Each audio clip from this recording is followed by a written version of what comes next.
Hello అండి, అందరికి నమస్కారం. ఇవాళ మన ఛానల్ రెసిపీ ఏంటంటే దోశ పిండిని ఎలా ప్రిపేర్ చేసుకోవాలో చూపించబోతున్నానండి.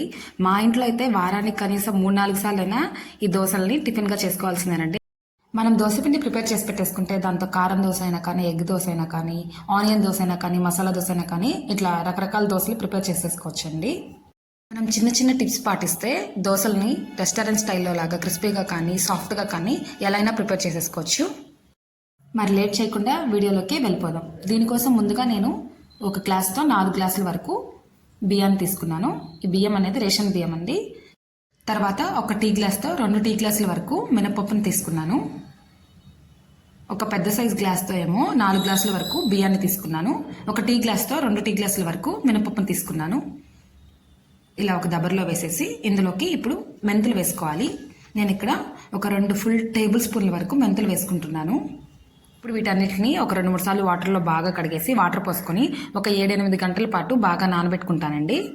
తర్వాత ఇవి బాగా నానిన తర్వాత మనం పిండి రుబ్బుకునే ముందు ఇందులోకి అటుకులను వేసుకోవాలి.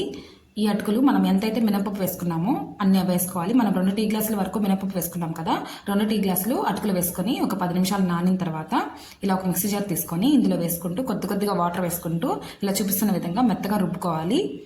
ఇలా మనం రుబ్బుకున్న పిండి అంతటిని ఒక బౌల్లో వేసేసుకోవాలండి. ఈ బౌల్ నిండా పిండి వచ్చేంత వరకు ఉండకూడదు. కొద్దిగా పెద్ద బౌల్ తీసుకొని దానికి కొద్దిగా గ్యాప్ ఉండాలండి. ఎందుకంటే మనం ఈ పిండిని మళ్ళీ ఒక 10 నుంచి 12 గంటల వరకు అలానే ఉంచుతాం అనమాట. అప్పుడు పిండి అనేది బాగా పొంగుతుంది. ఒకవేళ పిండి అనేది మనం ఫుల్గా వేసేస్తే మొత్తం అంతా బయటకంతా పొంగిపోతుంది.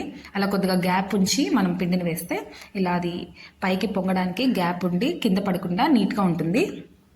నేను ఈ పిండిని నైట్ అంతా అలానే ఉంచానండి. నాకైతే బాగా పొంగిందండి. ఇలా పొంగితే దోశలు టేస్టీగా వస్తాయండి బాగా.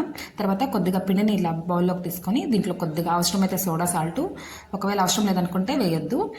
నేనైతే ఒక చిటికెడు మాత్రమే సోడా సాల్ట్ వేస్తానండి. ఒక చిటికెడు సోడా సాల్ట్, రుచికి సరిపడినంత సాల్ట్, కొద్దిగా వాటర్ వేసుకొని పిండిని చూపిస్తున్న విధంగా కలుపుకొని ఇలా దోశలు వేస్తానండి.